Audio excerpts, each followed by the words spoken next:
把握圣经脉络，传扬救赎福音。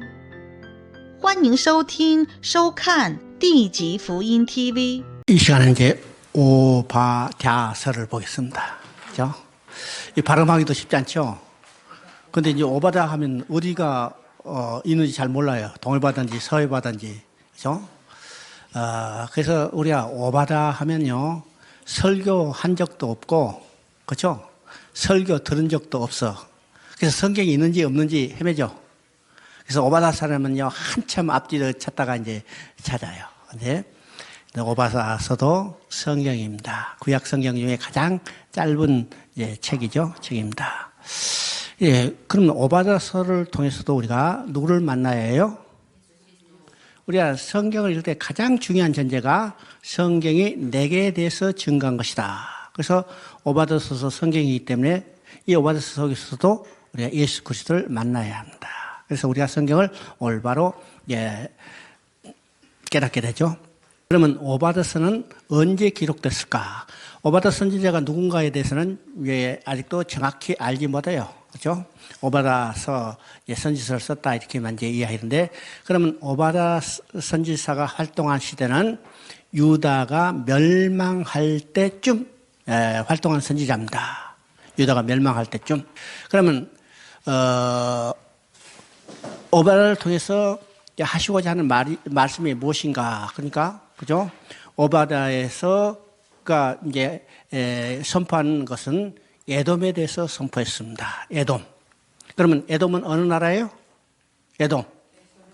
에돔은 에서의 후손이 세운 나라입니다. 이게 에서의 별명이 에돔이죠. 그죠? 그래서 에서의 후손이 세운 나라가 에돔인데, 그러면 에서와 야곱, 이건 어떤 관계예요? 적대 관계입니다. 대표적인 성경에서 말하는 적대 관계죠? 적대 관계입니다. 성경은 두 진영으로 나눈다고 그랬습니다. 여자의 후손의 진영과 뱀의 후손은 두 진영으로 나뉘고, 그 두 진영이 아주 극명하게 표현하는 것이 지금 에서와 야곱의 관계입니다. 그러면 에서와 야곱의 관계는 언제부터 나타나냐면 창세기 25장부터 나타나죠. 자, 리브가가 임신했는데 그 속에서 배 속에서 태아들이 싸우는 거예요. 그래서 하나님께 물어봤어. 왜 그러니까 네 두 나라가 네 태중에서 싸우고 있다는 거예요. 자, 선택하기도 전에, 태어나기도 전에 지금 두 민족 두 나라를 나눌 것을 이야기하죠. 그러니까 지금 에서와 야곱은 버림받은 자와 하나님의 택한 자, 사랑받는 자와 미워하는 자가 이미 하나님의 주권적인 선택에 의해서 이루어진 것을 보여주죠. 그래서 이제 에돔은 바로 이 에서의 후손이 세운 나라입니다. 그러면 성경에 보면 이 에서의 후손이 계속해서 여자의 후손 진영을 적대해오는 것을 보게 돼요. 어디서 나타나요? 출애굽기 17장에서 아말렉이라는 족속이 애굽에서 나온 이스라엘을 제일 먼저 적대했어요. 그죠? 또 에스더서에 보면 어떻게 해요? 그게 바사에 남은 유대인을 진멸하기 위해서 하만은 누구예요? 유대인의 대적 아각 사람 하만이라고 써요. 아각은 누굴까? 사무엘상 15장에서 사울이 아말렉과 전쟁을 할 때 그의 왕이 아각이죠. 그러니까 이 성경을 보면요, 계속해서 지금 에서의 진영과 야곱의 진영이 적대하고 있는 것을 보게 됩니다. 그런데 지금 여기서 오바다를 통해서 에돔에 대해서 말씀을 선포해요. 그러면 에돔은 지금 이 마지막 때, 유다가 멸망할 때 무슨 짓을 했느냐 하면, 유다가 멸망할 때 바벨론의 앞잡이가 돼서 유다가 멸망할 때 결정적인 역할을 하는 것이 바로 에돔이에요. 에돔. 그러면 아무리 못됐다 하더라도 형제 국가가 어려움에 처하면 도와줄 것 같은데, 도와준 기는커녕 적에 앞장서서 그의 길잡이에 돼서 자기 형제의 그걸 멸망하는데 앞장섰다는 거예요. 앞장섰다. 자, 이 에돔에 대해서 하나님은 심판을 경고하는 겁니다. 경고하는 거죠. 그러면 에돔이 심판을 받는 것은 두 가지 방면입니다. 두 가지 방면. 첫째는 형제에게 포악을 행한 일이고, 두 번째는 그들이 교만했다는 거예요. 4절을 보면 내가 독수리처럼 높이 떠오르며 별 사이에 깃들지라도 내가 거기서 너를 끌어내리리라. 바로 이제 교만한 겁니다. 얼마나 네가 높아 올라간다더라도 반드시 내가 끌어올리리라. 자, 이 에돔의 족속은요, 창세 때부터 이미 그들은 교만한 족속이 됐어요. 창세기 36장을 보면요, 창세기 36장 31절을 보면 에돔민족이 세일로 가는데 거기서 이미 왕이 되어 왕노릇했다고 했습니다. 그러면 반대로 야곱의 족속은 어떠게요? 이제는 직사게 고생해가지고 결국은 애굽에서 노예로 전락되는 신세가 되는데 에돔은, 예수의 후손인 에돔은 왕이 돼서 왕노를 하고 있어요. 그죠? 그 다음에 10절을 보면 내가 내 형제 야곱에게 행한 포악으로 말미암아 부끄러움을 당하고 영원히 멸절되리라. 형제에게 한 포악 때문에 그렇죠? 오바다 1장 21절을 읽어봅니다. 1장 21절 거기에 보면 나라가 여호와께 속하리라 됐습니다. 그렇죠? 자, 온 인류는 에돔과 이스라엘 족속으로 두 족속으로 나뉘지고는 두 족속 사이는 적대감이 지속될 거이나 결국은 에돔 족속은 심판당하게 되는 것을 말합니다. 그죠? 그래서 만국의, 여호와의 만국을 벌할 날이 가까웠나니, 이제 만국의 벌할 날, 이것은 우주적인 심판을 이야기하는 겁니다. 그 심판이 있는 가운데도 피할 자가 있는데 그 피할 자는 누구요? 시온산에 피할 자가 있다는 겁니다. 그러면 시온산에 피할 자는 누굴까? 계시록 14장에 보면 어떻게 했어요? 시온산에 14만 4천이 서 있다고 했어요. 그러면 시온산에 서 있는 14만 4천은 여기서 말한 시온산에 피할 자입니다. 그러면 시온산에 서 있는 14만 4천은 어떤 사람들이요? 이마에 하나님의 인을 받은 자들입니다. 그죠? 이마에 하나님의 인을 받은 자는 누굴까요? 누굴까? 어? 예수 그리스도로 말미암아 구원받은 자예요. 하나님의 인을 받았다는 것은 우리 마음에 예수 그리스도의 피가 뿌림 받았다는 것을 이야기하죠. 바로 그런 사람들은 어디 서 있어요? 시온산에 서 있어요. 시온산에 피할 자가 있는 거예요. 그러니까 만국이 벌할 날이 그 가운데서도 시온산에 서 있는 자, 하나님의 인을 받은 자들은 하나님의 도성 시온에 서 있게 되는 겁니다. 누구를 믿음으로? 예수 그리스도를 믿음으로. 그 다음에 요나서를 봅니다. 요나서는 이제 시대적으로는 호세아 아모스하고 동시대예요. 그러니까 근데 호세아 아모스는 북이스라엘 향해서 예언 활동을 하고 요나는 북이스라엘이나 유다가 아니라 저 아수르 니느웨를 향해서 선지 활동을 한 선지자죠. 그러면 요나 하면 우리가 이제 주일학교 교재에 제대로 나오니까 교회 몇 번만 다녀도 다 알아요. 그죠? 자, 요나 하면 우리가 얼른 생각해서 불순종의 대명사, 그죠? 또 의심하면 어떻게 해요? 도마. 의심의 대표적인 사람 이렇게 이야기하지만은 요나도 이제 불순종한 것은 맞지만은 그러면 요나도 이제 선지자죠. 하나님은 요나를 불러서 저 니느웨에 가서 외치라고 그랬어요. 니느웨 외쳐. 근데 이제 요나는 니느웨로 가지 않고 어떻게 해요? 하나님의 명령을 거기서 다시서 가려고 그래요. 야, 이게 내가 니느웨 가면 안 돼. 안 가. 그리고 이제 다시스로 가려고 그랬죠. 왜 요나가 하나님이 니느웨로 가라 했는데 니느웨로 가지 않고 이제 다시스로 가려고 그랬을까? 이건 선민 의식 때문에 그렇습니다. 선민 의식 때문이죠. 자, 적군 저 니느웨가 구원받는 건 나는 싫다는 거예요. 저 멸망해야지 왜 구원받는가? 그래서 니느웨로 가라는 하나님의 명령을 어기고 다시스로 갔죠. 다시스로 갔어요. 자, 요나가 니느웨로 가지 않고 다시스로 가려고 하는데 딱 다시스로 가게 해서 어떻게 해요? 배 타러 이제 옆바로 가는데 배가 딱 있어요. 그죠? 할렐루야! 그죠? 자, 하나님이 다 이 길을 준비해 주셨구나. 그 기뻐서 어쩔 줄 몰랐죠. 그래서 그 배를 탁 타고 이제는 출항을 했는데 어떻게 해요? 풍랑을 만나요. 풍랑을 만나요.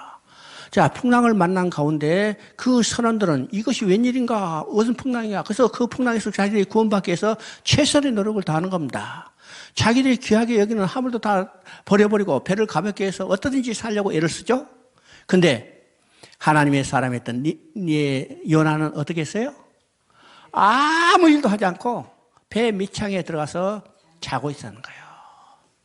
그때 선원들이 이 요나를 찾아서 뭐라고 그래요? 네가 이렇게 하는 것은 어찌함이뇨? 그죠? 이것이 오늘 우리에게 질문하는 것도 똑같아요. 그죠? 하나님의 사명을 버리고 우리의 자영자재하는 우리에게 네가 이렇게 하면 어찌함이뇨? 물어보는 거죠. 오늘 우리에게 질문하는 것도 똑같습니다. 자, 하나님은 이제 하나님의 명령을 거역하고 지금 다시서 도망가다가 풍랑을 만나 그건 죽게 된 그에게 어떻게 해요? 물고기를 보내고 물고기 뱃속에 들어가게 하는 거죠. 무슨요? 그러니까 우리가 요나서를 볼 때는요. 요나가 주인공도 아니고 벳사강도 주인공 아니고 니네도 주인공이 아니고 어떻게 해요? 절대적으로 하나님의 주권이요. 그죠? 모든 것들이 하나님이 사용하는 도구라는 사실이죠. 요나도 하나님이 사용하시고 나중에는 물고기도 하나님이 사용하시고 풍랑도 하나님이 사용하시고 박너굴도 하나님이 사용하시고 벌레도 하나님이 사용하시는 거예요. 모든 것에 주권이 누가 있느냐? 하나님이 있다는 사실을 우리가 보게 됩니다. 그죠? 자, 1장 2절 3절 읽어봅니다. 너는 일어나 저 큰 성읍 니네로 가서 그것을 향하여 여치라. 그러나 요나가 얼굴을 피하여 오르고 일어나 다시스로 도망하려 욥발에 내려갔더니 마침 다시스로 가는 배를 만난지라. 여호와의 얼굴을 피하여 그들과 함께 다시스로 가려고 뱃삭을 주고 배에 올랐더라. 지금 이제 요나가 하나님의 명령에 불순종해서 다시스로 도망가는 거죠. 이게 요나가 니네로 가지 않고 지금 다시스로 도망하려 하는 그 마음은 어떤 것인가? 이방인을 멸시하는 이게 민족적 우월주의에 빠져 있기 때문이요. 또 적국인 아수르가 구원받는 것이 싫어서 외치지 않은 거죠.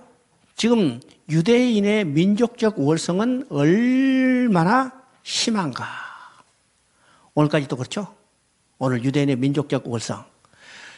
지금 우리가 성경에 봐도요. 유대인의 민족적 우월성이 얼마나 심한가를 우리가 보게 됩니다. 사도행전의 베드로도 하나님이요 동물을 보내서 먹으라고 했는데 나 유대인이 부정한 거 안 먹는다고 그랬어요. 그렇죠? 그러니까 이 유대인의 우월성, 이 유대인의 민족적 우월성 때문에 그들이 뭐라고 했어요? 유대인만이 구원받고 유대인이 구원받기 위해서는 유대인이 돼야 하고 유대인이 되기 위해서는 할례를 해야 한다. 그것이 성경에서 계속까지 주장하는 것도 오늘도 마찬가지죠. 오늘 유대인은요, 오실 메시아를 믿지 않고 어떻게 해요? 아직도 거부하고 있어요. 이건 민족적 우월성 때문에 나타나는 겁니다. 그렇죠?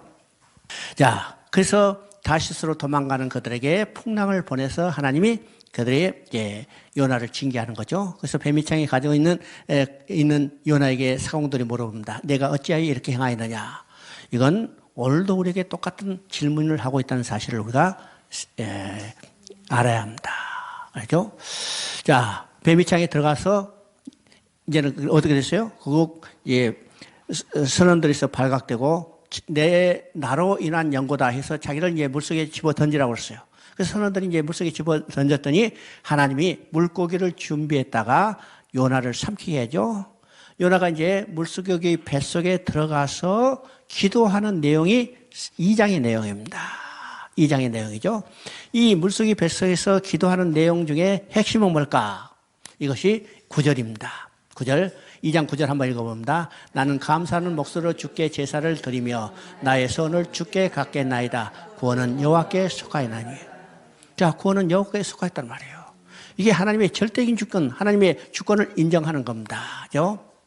자, 요나서 3장 8절부터 9절까지 한번 10절까지 한번 읽어봅니다. 요나서 3장 8절부터 10절까지 사람이든지 짐승이든지 다 굵은 배를 입을 것이요 힘써 여호와께 부르짖을 것이며 각기 악한 길과 손으로 행한 강포에서 떠날 것이라. 하나님이 뜻을 돌이키고 그 진로를 그치사 우리가 멸망하지 않게 하시라. 그렇지 않을 줄을 누가 알겠느냐. 한지라. 하나님이 그들이 행한 것 곧 그 악한 길에서 돌이켜 떠난 것을 보시고 뜻을 돌이키사 그들에게 내리라 말씀하신 재앙을 내리지 아니하시리라. 자, 지금 요나를 통해서 지금 선포하는 소리를 들은 아수르 왕인가 그 백성들이 행한 거죠. 그들이 다 회개하고 돌아왔어요. 혹시 우리가 회개하고 돌아가면 하나님이 우리를 용서해 주고 구원해 주시지 않겠는가 하고 지금 회개하는 내용입니다. 회개하는 내용이죠. 자, 결국은요, 니느웨는 어떻게 했어요? 그들이 다 회개하고 금식하고 회개하고 죄를 뿌리며 이제 기도할 때 하나님이 그들을 구원해 줬어요. 그래서 성경은요, 이 요나의 표적과 니느웨의 표적을 이제 신약의 복음서에서 이야기합니다. 여러분 이제 누가복음 11장 30절을 한번 읽어보면 요나가 니느웨 사람들에게 표적이 됨과 같이 인자도 이 세대에 그러하리라. 11장 이제 누가복음 10장 32절을 읽어보면 심판 때 니느웨 사람들이 일어나 이 세대 사람을 정죄하려니 이는 그들이 요나의 전도를 듣고 회개하였음이거냐 요나보다 더 큰 이가 여기 있느니라. 여기서 이제 예수님이 요나의 사건을 가지고 이야기를 하죠. 그러면 여기서 이제 두 가지를 이야기해요. 첫 번째는 요나의 표적입니다. 요나의 표적. 두 번째 또 하나는 니느웨의 표적이요. 그럼 이게 무슨 말일까? 그죠? 하나는 요나의 표적이고 하나는 니느웨의 표적입니다. 그러면 요나의 표적은 어떤 것일까요? 요나의 표적은 1차적으로 요나가 물고기 뱃속에 들어가서 3일 있다가 다시 살아난 것을 이야기하죠. 이것은 예수님이 죽으셨다가 장사된 지 3일 만에 부활할 것을 예표해 주는 겁니다. 그러니까 요나보다 더 큰 이가 여기 있다는 거야. 요나는 물고기 뱃속에 들어갔다가 3일 있다 나왔지만은 나는 무덤 속에 들어갔다 3일 안에 부활할 것이라니까. 그러니까 요나보다 큰 이가 더 있다고 그러죠. 이제 두 번째 또 하나의 표적은 니느웨의 표적입니다. 그러면 요나서를 통해서 보여주기를 원하는 궁극적인 하나님의 마음은 어떤 것일까요? 우리가 일반적으로 니느웨가 회개하고 있었다. 이방인 구원이다. 이렇게도 이제 이야기하지만은 더 궁극적인 목적은 그것을 보고 이스라엘이 회개하고 돌아오기를 원하시는 거예요. 자, 봐라. 니느웨도 회개하고 돌아오는데 너희들도 회개하고 돌아오지 않느냐. 하나님 백성이 너희들이 하나님을 떠나서 우상을 숭배하고 죄악을 행하면 안 된다. 돌아오라. 회개하고 돌아오게 하는 거예요. 그러면 여기서 지금 예수님이 말하는 니느웨의 표적은 어떤 것일까? 니느웨가 요나의 선포를 듣고 회개하고 돌아왔어요. 그죠? 회개하고 돌아왔다면 오늘 우리도 어떻게 해요? 하나님의 말씀을 듣고 회개하고 돌아와요. 니느웨가 회개하고 돌아왔지 않느냐? 너희도 회개하고 돌아오는 겁니다. 바로 요나서의 아주 중요한 것은 바로 니느웨가 회개하고 돌아온 것처럼 이스라엘 너희도 돌아오라. 아니 오늘 우리도 돌아오라고 주시는 메시지라는 사실을 우리가 깨닫게 되는 겁니다. 깨닫게 되는 거죠. 자, 미가서를 봅니다. 이제 미가서는 시대적으로 어느 시대인가? 미가서는 시대적으로 이사야 선지자하고 비슷한 시대예요. 근데 이사야 선지자보다 조금 이제 몇 년 이제 뒤에 활동한 선지자인데, 그는 시대적으로 거의 같은 내용입니다. 같은 시대에. 그래서 이제 이 선포하는 내용들이 비슷한 패턴을 가지고 있습니다. 비슷한 패턴을 가지고. 그러면 이제, 미가가 활동한 시대는 어떤 때냐면, 아수르가 지금 이제 나라의 체제를 다 갖추고, 어떻게 해요? 북이스라엘도 완전히 멸망시키고 남유다까지 다 지지와 시부상계에서 계속해서 이제 남진 정책을 펴고 있은 이때입니다. 이때죠. 이때 하나님은 이사야 선지자를 불러 뿐만 아니라 미가 선지자를 또 불러서 그 백성들이 회개하고 돌아오기를 촉구하는 내용이 미가서의 내용입니다. 미가서의 내용이죠. 자, 미가서 1장 8절 9절 한번 읽어봅니다. 미가서 1장 8절 9절. 이러므로 내가 애통하며 애곡하며 벌거벗은 몸으로 행하며 들깨같이 애곡하고 타조같이 애통하리니 이는 그 상처는 고칠 수 없고 그것이 유다까지도 이르고 내 백성의 성문 곧 예루살렘에도 미쳤습니다. 여기서 벌거벗은 몸으로 행하며 그렇죠? 이것은 극도로 슬픔을 나타내는 거예요. 극도로 슬픔을 나타내죠. 뿐만 아니라 유다가 이런 모습으로 멸망하고 포로로 끌려갈 것을 계시하는 겁니다. 알죠? 근데 문제는 뭐냐? 상처는 고칠 수 없고, 그죠? 죄를 책망하고 심판을 경고해서 아무리 소용이 없다는 거예요. 그들이 고칠 수 없다는 거예요. 문제는 죄 허물이죠. 그러면 이 상처를 고칠 수 없다. 죄 허물을 어떻게 해결할 수 없다. 그러면 어떻게 해결할 수 있을까? 이것이 미가서의 핵심입니다. 그러면 상처를 고칠 수 없다. 죄 허물의 문제를 어떻게 해결했는가? 이게 미가서 7장 18절 19절에 나옵니다. 미가서 7장 18절 19절 한번 읽어봅니다. 주께서는 그 죄악과 그 기업의 남은 자의 허물을 사유하시며 인의를 기뻐하심으로 진노를 오래 품지 아니하시나이다.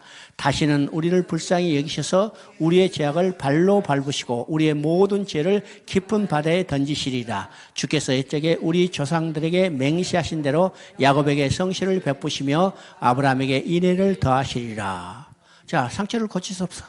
죄 허물의 문제를 해결할 수 없어. 그럼 어떻게 해결할까? 여기서 지금 말씀하신 대로 우리의 죄악을 발로 밟으시며 깊은 바다에 던지시니라고 했어요. 그러면 구약에서 하나님께서 우리의 죄를 처리하는 상징적인 방법이 세 가지가 있다고 그랬습니다. 첫째는 어떤 것이라고 했어요? 첫째는 레위기에 나온 것처럼 아사셀 염소입니다. 아사셀 염소. 우리의 죄를 아사셀 염소에게 다 전가시키고 이 아사셀 염소를 정해진 사람이 끌고 가서 먼 광야로 보내서 다시 돌아오지 못하고 죽게 되는 거죠. 이것이 시편 103편 12절에 나온 것처럼 여호와께서 우리의 죄악을 동이서에서 먼 것처럼 옮기신나이다. 그러면 이 아사셀 염소는 누구를 예표해요? 우리의 죄를 짊어지고 가실 예수 그리스도예요. 그래서 요한복음 1장 29절에 세례 요한이 요단강에 나오시는 예수님을 보고 말씀하시죠. 보라, 세상 죄를 지고 가는 하나님의 어린 양이로다. 두 번째 상징적인 방법은 이사야 38장 17절에 나온다습니다. 이사야 38장 17절은 여호와께서 우리의 죄를 자기의 등 뒤로 옮기셨나이다. 우리의 죄를 우리의 등 뒤로 옮기신 게 아니라 우리의 죄를 하나님 자신의 등 뒤로 옮기셨다는 거예요. 그러면 우리의 죄를 영원히 보지시 않겠다는 거죠. 않겠다는 거예요. 세 번째는 우리의 죄를 발로 밟으시고 깊은 바다에 던지시겠다 했습니다. 여러분, 깊은 바다에 던진다면 찾을 수 있겠어요? 찾을 수 없겠어요? 중국에서 이야기하니까 찾을 수 있대. 그게 어떻게 찾냐 했더니 잠수함 타면 찾는다 그랬어요. 내가 그랬어요. 야, 몇 년 전에 말레이시아 항공 380이 바다에 떨어졌는데 찾았냐 찾지 못했냐 하니까 못 찾았대. 지금도 못 찾았어요. 지금도 못 찾았어. 21세기 지금 최첨단 과학 문명 시대도 그거 못 찾았어.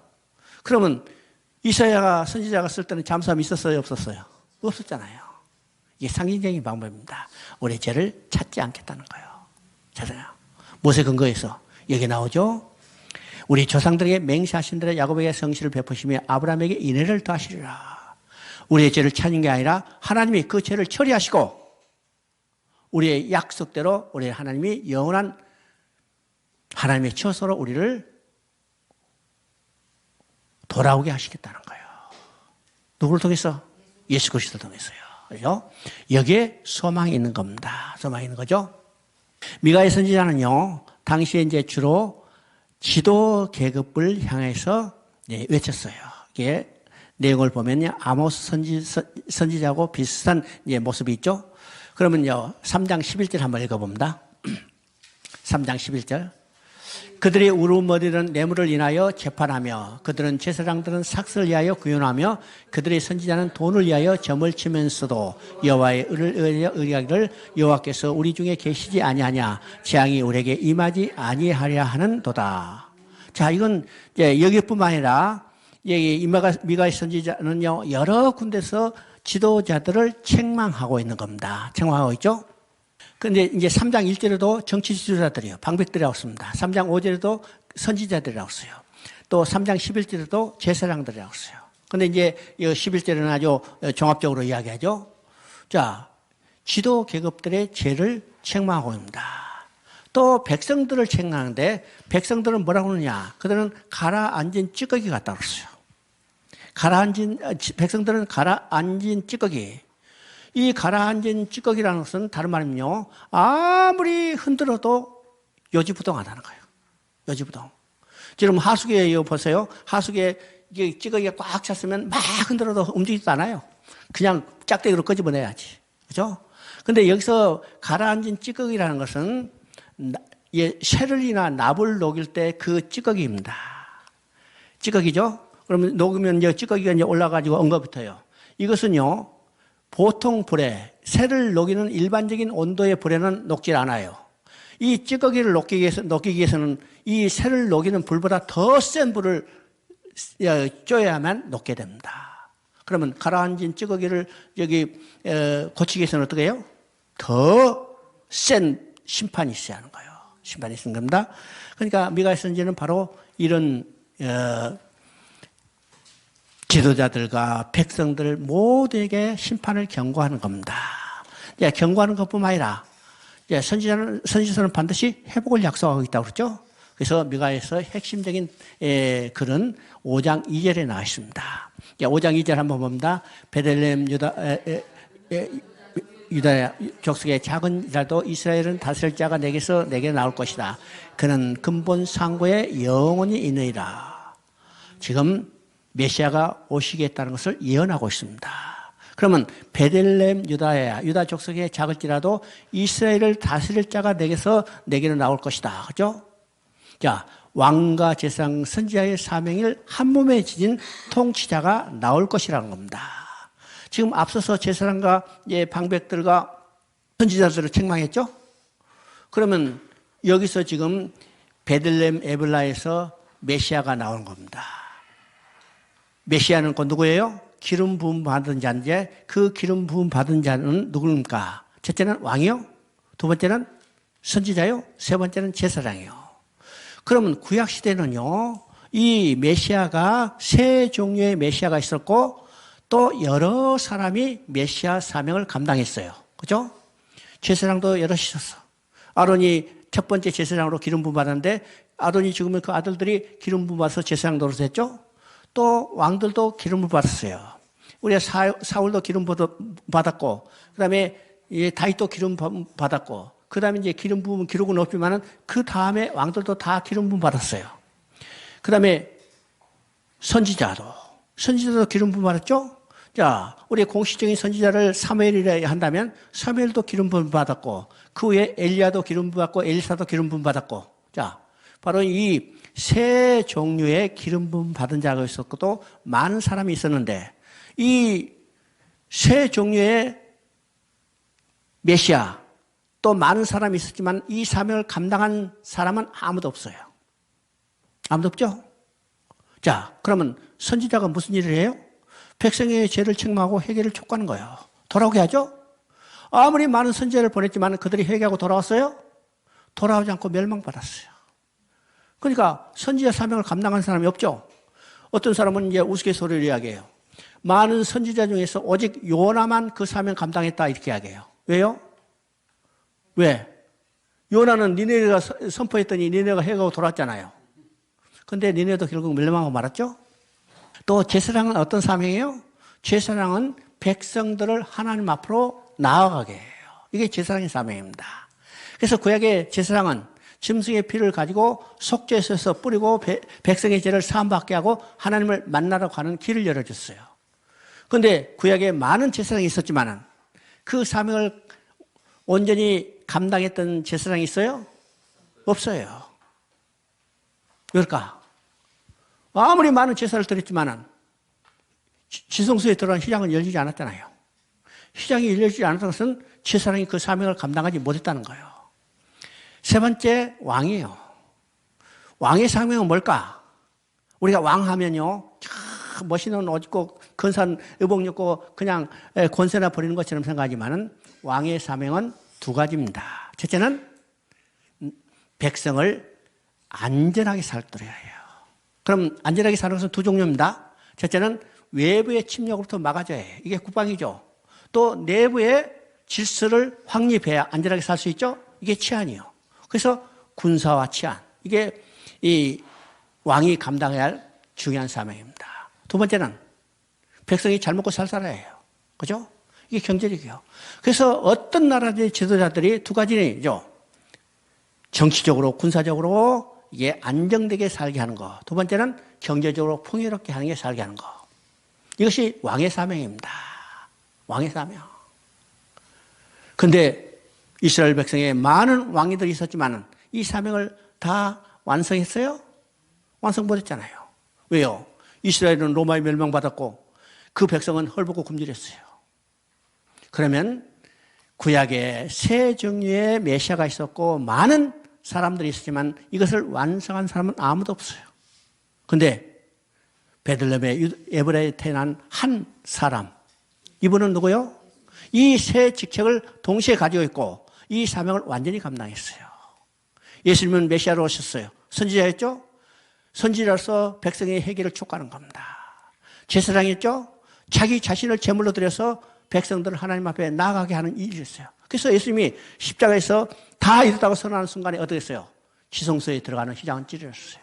하나님께 나가 길이 열죠? 여러분은 예수 그리스도를 믿음으로 이제는 어떻게 했어요? 하나님 앞에 나아가게 됐잖아요. 제사장 사명이에요. 또 왕으로 사명은 메시아 예수 그리스도가 다스리는 이 나라는 평강의 나라예요. 풍요의 나라예요. 그죠? 공의와 정의가 다스리는 나라예요. 그러니까 여기서 베들레헴 에브라에 나타난 이 한 아기를 통해서 메시아 사명을 완전히 감당하게 되는 것을 말합니다. 자, 여기서 이제 에브라다로 했죠. 그리고 그 밑에 이제 근본 상고의 영혼이라. 그러면 왜 베들레헴이라고만 쓰지 않고 에브라다라고 했을까? 에브라다는 베들레헴의 옛적의 이름이요. 그죠? 옛적의 이름. 우리 한국도 그런 것이 있죠? 이제 어떤 지명이 지금 쓰지만은 옛날에는 다른 지명 썼던 것이 있잖아요. 그래서 이제 학자들이 그 연구하고 옛날에는 이런 지명이다. 이런 지명의 의미는 무엇이다. 이렇게 하는데 여기서도 마찬가지입니다. 에브라에다는 베들레헴의 옛적의 지명. 그러니까 예수님은요, 옛적부터 계셨던 분이요. 지금 여기서 태어난 게 아니라 옛적부터 계신 분. 그래서 상고의 근본이라 이렇게 이야기를 합니다. 예수님은 누구세요? 태초에 말씀이 계시니라. 예수님의 선제성을 이미 이야기를 하고 있습니다. 자, 미가서 6장 8절 한번 읽어봅니다. 미가서 6장 8절 여호와께서 내게 구하시는 것이 오직 정의를 행하며 인자를 사랑하며 겸손히 하나님께 행하는 것이 아니라 바로 이것은 정의와 공의가 다스리는 나라는 어떤 나라예요? 메시아가 통치하는 나라입니다. 뿐만 아니라 이 땅도 공의와 정의가 다스려지는 나라예요. 하나님 이 땅에 이루어지는 나라가 정의와 공의로 다스리는 나라가 되기를 원하시고 또 어떻게 해요? 그것을 통해서 하나님의 통치가 이루어지기를 원하는데 이 땅에 세워진 나라들은 어떤 것이요? 공의와 정의가 생겨지는 게 아니라 오히려 핍박과 착취와 폭행이 시행되죠. 그러면 이 땅에 세워지는 교회를 통해서 하나님은 공의와 정의가 시행되기를 원해요. 그래서 오늘 교회를 통해서 하나님의 통치가 이루어지기를 원하시는 거죠. 그런데 오늘 교회가 정말로 공의와 정의가 행해지는 하나님의 나라를 보여주는가 우리 한번 생각해 봐야 합니다. 그죠? 그러면 이제 나훔서를 봅니다. 나훔서는 나훔 선지자가 누군지 이게 또 정확히 밝혀지지 않았어요. 그런데 나훔 선지자가 활동한 것은 어느 때인가요? 자, 이것은 아수르에 대한 예언 활동을 한 겁니다. 그러면 100년 전에 하나님은 요나를 통해서 아수르, 그 니네에 대해서 선포했죠? 이때는 아수르가 막 이제 탄생해서 나라가 완전히 확립되지 않는 상태에서 그들이 회개하고 돌아올 것을 촉구했는데 지금 나훔서는요, 요나가 활동한 시대로부터 한 100년 정도가 지난 시대예요. 그러면 이 100년 정도 지난 상태는 어떨까요? 100년이 지났기 때문에 이제 아수르가 완전히 나라의 체제를 정부하고 이제는 중동 지방에서 가장 강력한 패권국가가 됐습니다. 패권국가가 됐죠? 그래서 이 나라들을 침략하고 그 나라를 영토를 점령해 가요. 그래서 하나님은 나훔 선지를 통해서 이제 아수르 여기 중동 지방의 가장 강력한 패권국가가 된 이 아수르를 향하여 말씀을 선포하는 겁니다. 그러면 나훔 선지자가 이 아수르에게 예언 활동을 할 때는 아수르는 정치적으로 군사적으로 아주 강력한 나라가 됐습니다. 이런 한번 보세요. 1장 12절을 보면 여기에 군사적으로 아주 강력한 나라입니다. 반대로 3장 16절 17절을 보면 경제적으로 아주 강력한 나라예요. 그러면 하나님은 아수르에게 지금 나훔 선지를 통해서 이제 선포하는데 그 두 가지 방면이 있습니다. 첫째는 아수르가 최고의 국력을 가시할 때 하나님은 아수르의 아주 그 잔혹한, 그러니까 이방 나라에 대해서 아주 무서울 정도로 위협하고 그들을 정보하고 압제하는 그것에 대해서 하나님은 경고하고 있는 겁니다. 그죠? 자, 우리가 이제 아수르가 얼마나 잔혹해야 하는가 알죠? 지금 아수르는 어느 지역이냐면 지금 전쟁이 한창 하고 있는 시리아 지역이에요. 그죠? 시리아 지역. 우리가 이제 지역적으로 보면 아수르, 그 다음에 바벨론, 그 다음에 바사가 나옵니다. 그러면 이제 쉽게 얘기하면 아수르 하면 오늘 시리아 지역, 그죠? 그 다음에 바벨론 하면 오늘 이락 지역, 바사 하면 오늘 이락 지역. 그러면 이제 겹친 부분이 있지만은 그냥 쉽게 이렇게 이해하면 됩니다. 그 중에서 가장 여기 악한 나라는 누구냐면 아수르예요. 전쟁을 해도 지금 몇 년이에요? 참 지독하죠? 그 백성이 다 지금 못 살겠다고 새 뿔뿔이 지금 난민이 되는데도 그 안에는 눈 하나 깜짝하는 나라가 아수르입니다. 지금 시리아예요. 이게 옛적부터 아수르는 잔혹한 나라 중에 하나입니다. 이 나라에 대해서 하나님은 그를 멸망시키겠다고 징계를 지금 선포하는 거죠. 시바라요. 그래서 1장 1절을 보면요. 니느에 대한 중한 경고라. 옛날에는 이제 성경은 중한 경고라고 되어 있는데 이제 이게 그냥 경고라고 되어 있죠. 곧 엘고스 사람 나은의 묵시다. 100년 전에는 니느를 통해서 회개 표적으로 삼았지만 이제는 니느를 심판의 표적으로 삼고 있습니다. 그죠? 자, 1장 2절 3절 한번 읽어보면 1장 2절 3절 여호와는 질투하시며 보복하시는 하나님이시라. 여호와는 보복하시며 진노하시되 자기를 거스리는 자에게 여호와는 보복하시며 자기를 대적하는 자에게는 진노를 품으시며 여호와는 노하기를 더디하시며 권능을 하시며 벌을 받을수록 결코 내어버리지 아니하시니라. 여호와의 길은 해리바람과 광풍에 있고 구름은 그의 발에 티끌이로다. 여기서 지금 여호와는 질투하시며 보복하시는 하나님이시라고 그랬죠. 그러면요, 질투하시는 하나님 하면 우리가 인상적으로, 야, 질투하는 나쁜 일이다. 이렇게 생각하지만, 왜 질투해요? 왜 질투해요? 사랑하기 때문에 질투해요. 아무런 생각 없고, 아무런 관심을 가지지 않으면 질투하지도 않아요. 그러면 질투는 뭐예요? 사랑의 극단적인 감정이에요. 극단적인 감정이 질투죠? 보통 사랑하면 질투도 안 해요. 극단적으로 크게 사랑하기 때문에 크게 반대로 나타나는 감정이 질투예요. 그러면 하나님은 니네를 사랑해요? 사랑하지 않아요? 사랑해요. 사랑하기 때문에 지금 선포하는 겁니다. 회개하고 돌아오라고 선포하는 거죠. 오늘 부모가 자식들을 징계해요. 심하면 주업해죠. 왜 주업해요? 사랑하기 때문에. 사랑하기 때문에 극단적으로 그 감정이 표현되는 것이 주먹으로 때리는 거예요. 두들겨 패는 거예요. 이 질투하는 거예요. 그러니까 이 질투하는 감정도 어떤 것이요? 사랑하기 때문이요. 사랑하기 때문에. 사랑하시며 보복하시는 하나님이라. 보복하시며 진노하시되 자기를 거스르는 자에게는 여호와께서 보복하시며 어떤 자에게요? 거스리는 자에게. 쉽게 말하면 돌아오지 않는 자에게. 하나님은 끝까지 참으시며 돌아오기를 원하시는 것이 하나님의 마음입니다. 그런데 하나님은 어떤 하나님이었어요? 우리에게 쏟을 진노를 누구에게 쏟으셨어요? 예수님께서 쏟으셨어요. 예수님의 쏟으신 그 진노는 우리를 질투하시도록 사랑하는 마음 때문입니다. 그렇죠? 이것이 아가서 8장 6절에 나타난 하나님의 마음이요. 하나님의 마음이죠. 여러분 나중에 아가서 8장 6절 한번 읽어봅니다. 그죠? 그러면 지금 니네가 멸망받을 이유는 두 가지로 나타납니다. 여러분 이제 3장 1절을 보면 포악이 가득하며 탈취가 떠나지 아니하는도다. 잔혹성 때문입니다. 이제 두 번째는 3장 4절에 나타나죠. 이는 마술에 능한 미모의 음녀가 많은 음행을 함이라. 그가 그 음행으로 여러 나라를 묘하고 그의 마술로 여러 족속을 묘하고. 자, 여기 음행이라고 써요. 아수르가 행한 음행은 어떤 것일까요? 많은 나라들을 우상숭배했습니다.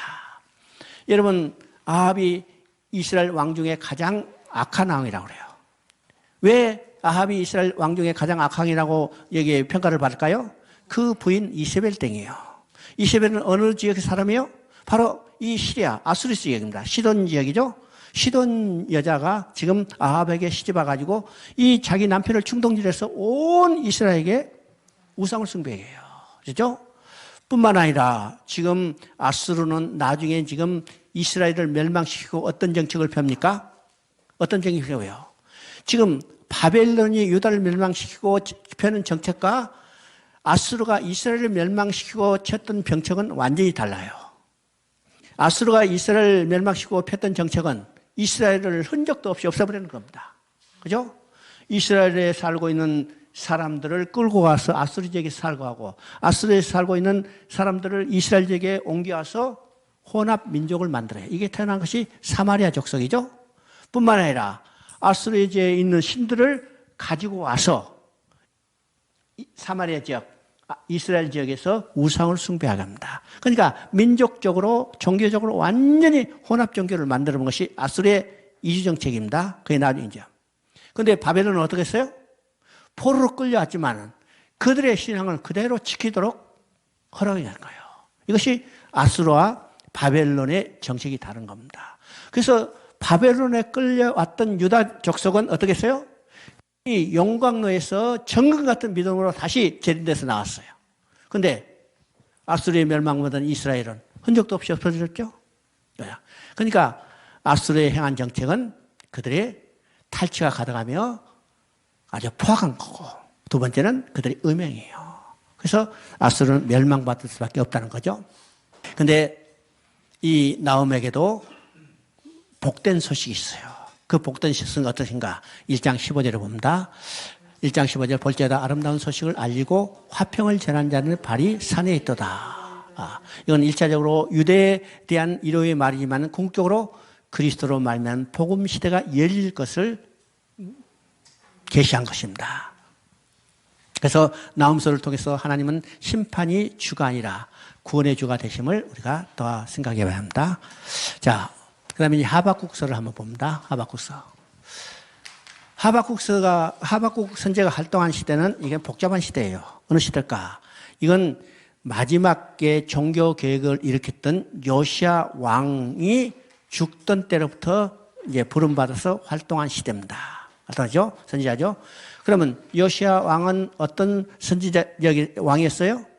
자기 아버지가 아몬이고 그 할아버지가 므낫세고 그 중조부가 히스기야예요. 그러면 히스기야는 유다에서 종교 개혁을 일으켰던 아주 선한 왕의 한 사람인데 그 아들은요 므낫세죠. 므낫세는 이스라엘 이제 유다 왕 중에 가장 악한 왕입니다. 성경은 말합니다. 므낫세의 악행으로 인해서 결국은 유다가 멸망하게 됐다. 물론요. 이 이스라엘이 멸망하게 된 근본적인 원인을 제공한 왕은 누구냐? 누구라고 그랬어요? 누구? 솔로몬이라고 그랬죠. 이스라엘을 멸망하게 한 근본적인 원인을 제공한 왕은 다른 왕이 아니라 솔로몬이요. 솔로몬이 이방 여자 결혼하고 이방의 많은 여자들을 후궁과 첩으로 맞이해서 그들이 섬기는 우상을 그대로 섬기하고 솔로몬 자신이 적극적으로 우상을 섬겨야지 하나님이 그를 쓸어버리는 거예요. 그러나 다윗에게 한 언약 때문에 한 지파를 남겨뒀어요. 그래서 결국 나라가 둘로 멸망되고 이 우상 숭배가 화근이 돼서 결국은 그들을 본 이 나라들은 우상 숭배의 나라가 돼버렸죠. 그래서 근본적인 원인을 제공한 왕은 솔로몬이고 결정적인 원인을 제공한 왕인 누굴까? 므낫세예요. 므낫세입니다. 자, 므낫세가 아들이 아몬인데 아몬이요 또 아버지를 본을 따서 그대로 이제 2년 동안 통치하면서도 그냥 악행을 해요. 자, 그것을 본 요시야가 이제는 안 되겠다. 그래서 종교개혁을 일으킵니다. 이 종교개혁을 일으키는데 불행하게도 609년에 무기토 전투에서 죽고 말죠. 학자들은 이야기합니다. 요시야가 종교개혁을 아무리 일으킨다 하더라도 이제는 시기적으로는 너무 늦었다. 그래서 결국 성공할 수 없기 때문에 하나님은 요시야를 전쟁에 가서 전사하게 만들고 오라. 야, 어떻든지 하여튼 요시야가 죽고 나서 그 후에 한 20년 정도 되는 세월에 왕이 계속해서 바뀌죠. 바뀌고 나라는 극도의 혼란에 빠지고 사회 정의가 시행되지 않고 부정부패가 만연하고 우상숭배가 행해한 이 시대, 저 하박국 선지자를 이제 하나님이 부르셨어요. 이제 하박국에서 첫 마디는 뭘까요? 자, 이 하박국이 그 시대의 상을 보니까 하나님이 왜 이 혼란한 시대를 그냥 보고 계실까? 마음이 답답한 거예요. 그래서 첫 번째 하박국이 질문하는 겁니다. 여러분, 하박국은 다른 선지자하고 틀리 하나님께 질문하고 답변하는 형식으로 이 선지서가 기록되어 있습니다. 그러면 첫 번째 질문은 어떤 것일까요? 자, 6장 1장 2절 읽어봅니다. 여호와께서 내가 부르짖어도 주께서 듣지 아니하시니까 어느 때까지 내가 강포로 말만 외쳐도 주께서 구원하지 아니하실까? 지금 우상을 숭배하고 악을 행하고 극도로 사회가 지금 비참한 상태에 있는 이 상황을 보고 하박국은 답답해서 하나님께 부르짖어요. 왜 하나님 이게 그냥 보고 계십니까? 오늘 우리에게 질문한 거죠. 여러분 가끔마다 이제 우스갯소리로 이야기하지만은 그냥 개별적으로 이야기하지만은 이 사회를 보고 야 하나님 왜 가만히 계실까? 이게 누구의 마음이었냐면 꼭 하박국 선지자의 마음이에요. 왜 악이 행하는 이 시대를 보고 하나님이 그냥 보고 계십니까? 그때 하나님 뭐라고 말씀하세요? 6절에 나옵니다. 보라 내가 사납고 성급한 백성 곧 땅이 넓은 곳으로 다니며 자기의 소유가 아닌 것처럼 쓰러드는 갈대아 사람을 일으켜나니. 자, 하박국의 지금 호소에 하나님이 무슨 일을 했어요? 갈대아를 일으켜서 지금 유다를 침공하는 겁니다. 유다를 침공하죠? 야, 하박국이 이것을 보고 더 깜짝 놀라는 거예요. 아니, 이 나라를 참 하나님이 정화시켜달라고 그러는데 유다보다 더 악한 나라 갈대아를 일으켜서 유다를 지금 침공하니까 깜짝 놀라죠? 그래서 두 번째 질문이요. 13절에 봅니다. 13절 주께서는 눈이 정결하심으로 악을 참아보지 못하시며 폐역을 참아보지 못하시거늘 어찌하여 거짓된 자들을 방관하시며 악인이 자기보다 의로운 사람을 삼키는데도 잠잠하시나이까. 아니 지금 유다를 정화시켜달라는데 그보다 더 악한 갈대아를 일으켜서 유다를 침공하는 게 이게 도대체 어떤 일입니까? 이 말이에요. 그렇죠? 이 질문과 답은요 오늘 우리가 겪는 상황과 많이 유사할 때도 있어요.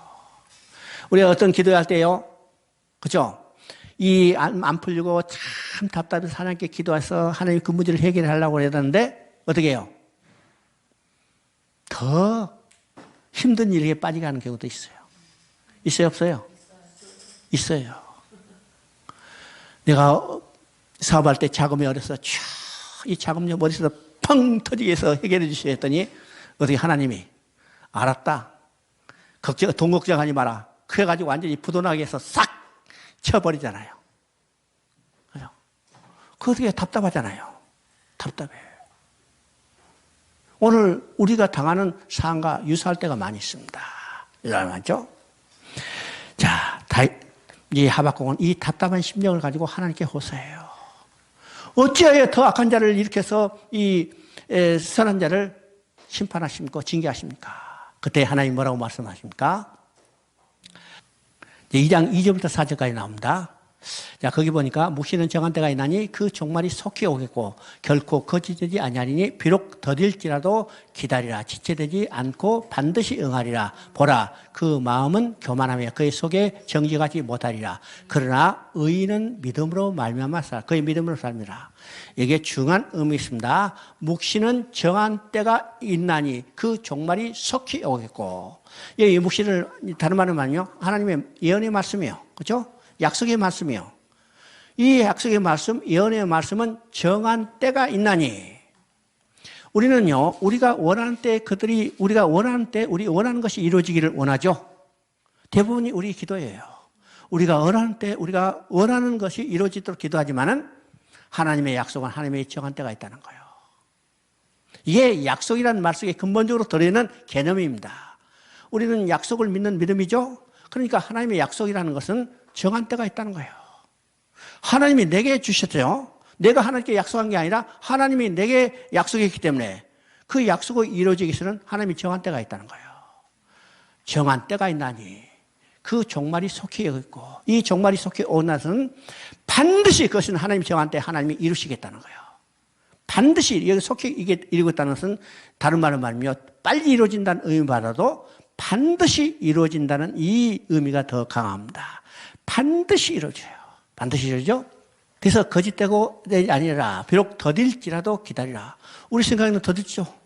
빨리 이루어지지 않습니까? 오늘 주님이 빨리 오시면 우리가 이 땅에서 고생하고 안 하고 살 텐데 왜 주님 안 오십니까? 더딜지라도. 그죠?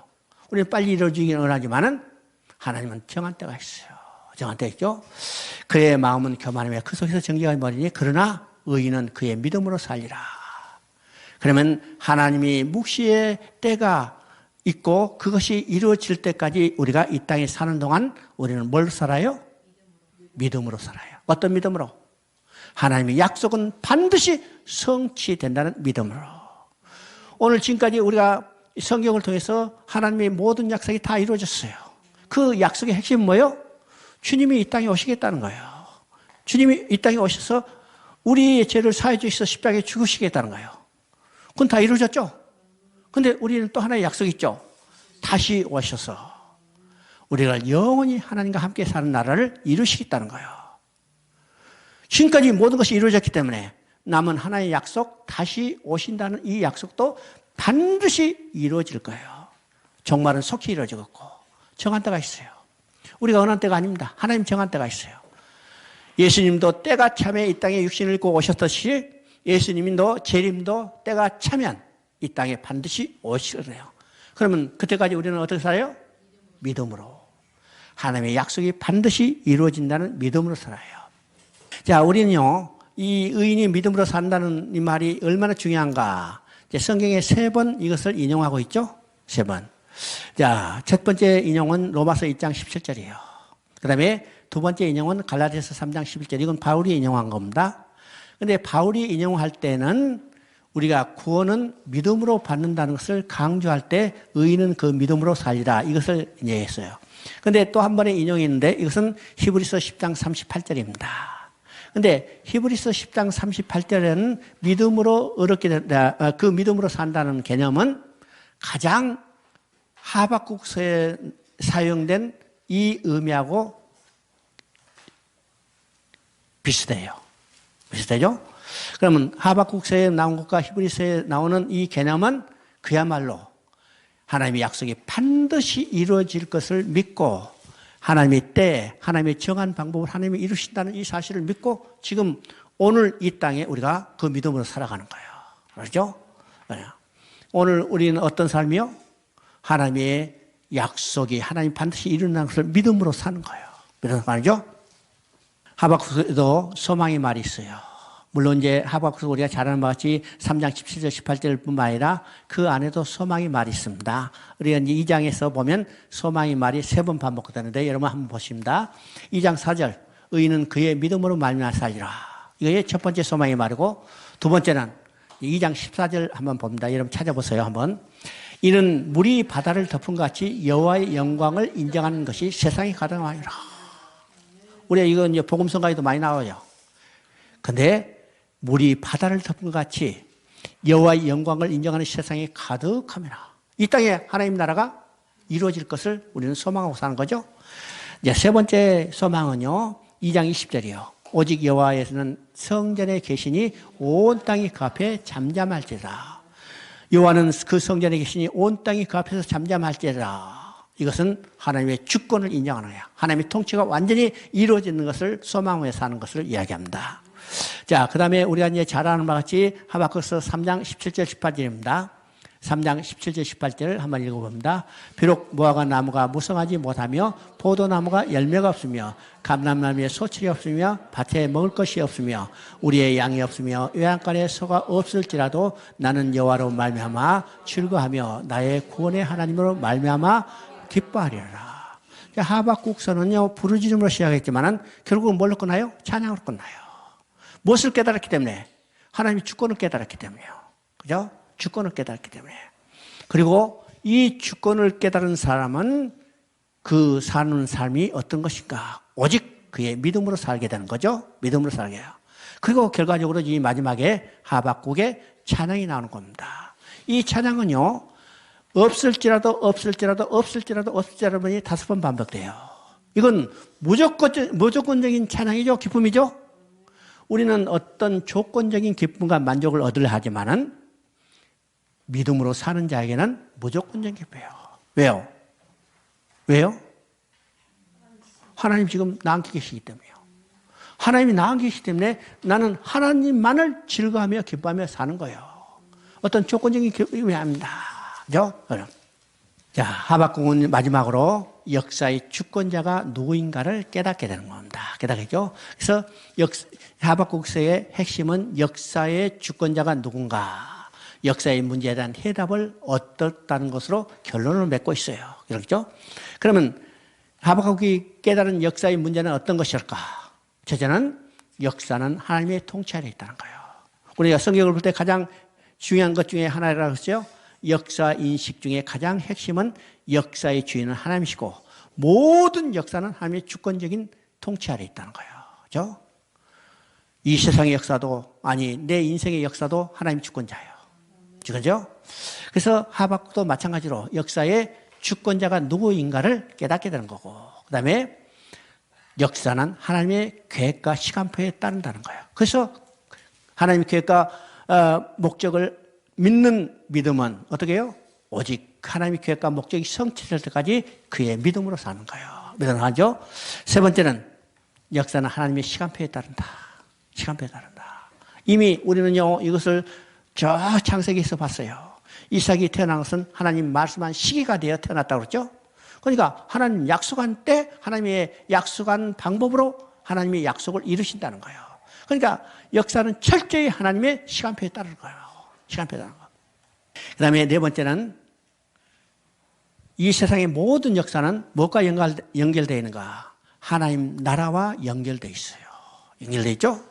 지금 우리 볼 때는 세상 사람들이 자기의 의지와 자기의 기술과 지혜로 무엇을 이룬 것 같지만은 실제로 주권자는 누구냐면 하나님 자신이고 하나님은 하나님 나라를 이루어가기 때문에 이 세상의 모든 역사도 누구하고 연결됐어요?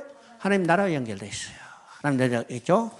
그 다음에 네 번째는 그래서 모든 사건은 하나님이 이대하시고 영원하신 영광스러운 목적 아래서 이루어진다는 거예요.